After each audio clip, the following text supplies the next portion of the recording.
पिछले कुछ सालों से हम चक्रवाती तूफान का अलग अलग नाम सुनते आ रहे हैं।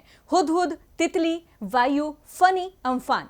अब एक और तूफान ने भारत के महाराष्ट्र और गुजरात में दस्तक दे दी है। नाम है निसर्ग। अपनी इस रिपोर्ट में हम आपको बताएंगे कि इस तूफान के नाम का मतलब क्या होता है, आखिर ये नाम दिया किसने। इस रिपोर्ट में देखिए। कोरोना वायरस संकट से जूझ रहे महाराष्ट्र के सामने आज एक और बड़ी चुनौती सामने आ खड़ी हुई है। अरब सागर से उठा चक्रवात निसर्ग आज मुंबई और आसपास के इलाकों में पहुंच गया। ऐसे में पूरे शहर में और खासकर समुद्री इलाकों में इस तूफान ने भारी तबाही मचाई। तूफान का अलर्ट पहले ही जारी कर दिया गया था, इसीलिए बड़ी संख्या में लोगों को पहले ही किनारे से हटा लिया गया। महाराष्ट्र के अलीबाग में तूफान सबसे पहले टकराया, जहां इसकी रफ्तार 120 किलोमीटर प्रति घंटा तक रही।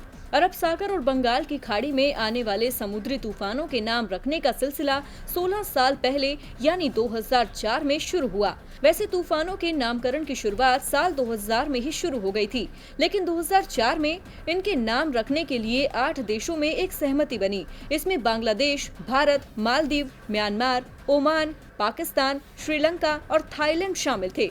सभी देशों की ओर से 8-8 नाम दिए गए थे। अभी हाल ही में पश्चिम बंगाल और ओडिशा से टकराया तूफान अम्फान इस सूची का अंतिम नाम था।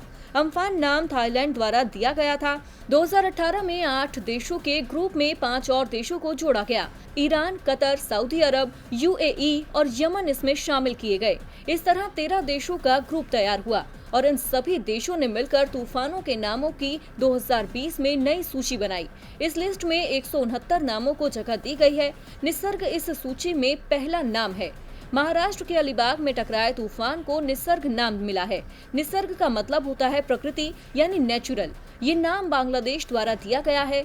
2020 में तूफानों के नामों की जो सूची जारी की गई थी, उसमें ये पहला नाम है। तूफान का नाम लोगों के नाम पर नहीं रखा जाता है। चक्रवाती तूफान के नाम की लिस्ट तैयार करते वक्त सख्त सरकारी मानक प्रक्रिया का पालन किया जाता है।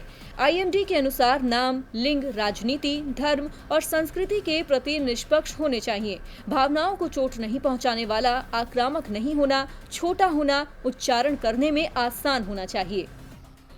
डीबी लाइव की रिपोर्ट।